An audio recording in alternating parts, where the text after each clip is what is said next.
Bonjour tout le monde! Saviez-vous qu'en 2008 et en 2009, 17% de nos aînés québécois vivaient à domicile?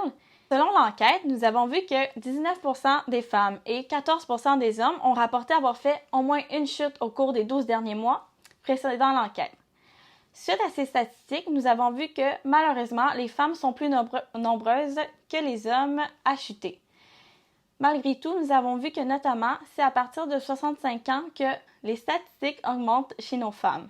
Je me présente, mon nom est Cynthia Fournier, je suis intervenante communautaire au Mauve. Aujourd'hui, je vais vous parler des facteurs de protection pour prévenir nos chutes chez nos aînés.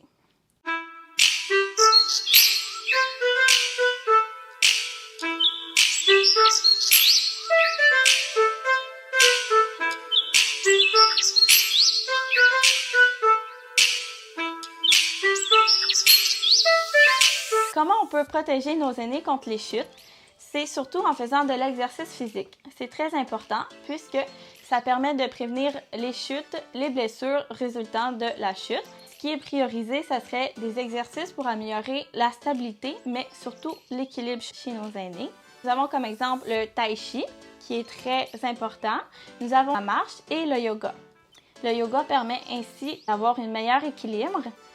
Sinon, je pourrais vous parler aussi du programme de maintien actif. C'est un programme qui permet aux aînés de faire des échauffements, de s'étirer, d'avoir un meilleur équilibre.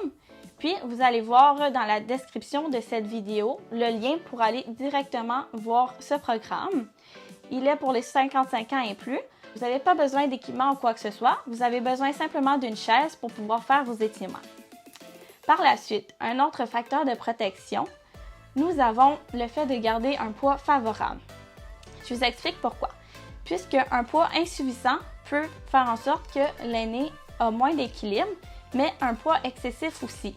Donc cela va faire en sorte que ça va perturber l'équilibre de notre aîné, ça va accroître l'instabilité, puis cela peut faire en sorte que l'aîné va chuter plus facilement et va être plus à risque de chuter.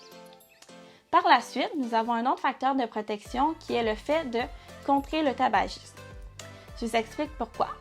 Le tabagisme fait en sorte que ça a été reconnu pour la fracture au fémur et cela augmente aussi la perte osseuse, ce qui veut dire que ça va diminuer la résistance des os longs.